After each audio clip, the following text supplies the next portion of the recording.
varat divos vārdos pastāstīt mums par iespaidiem, saviem iespaidiem par ebru izstādi?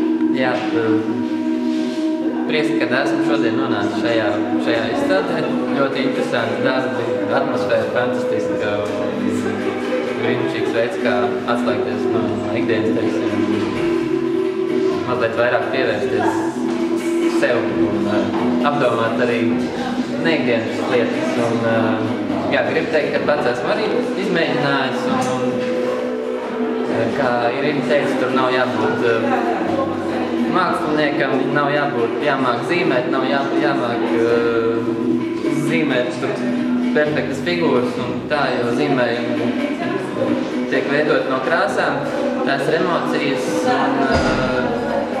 un nekad nezinu, kas iznāk beigās, bet vai tu esi ar pieredzi vai bez pieredzes, tas neko nenozīmē. Tā, ka no ebru un no šī procesa var iegūt jebkurš, neatkarīgi no profesijas, no izglītības, no iepriekšējās pieredzes. Tas, man liekas, ir fantastiski.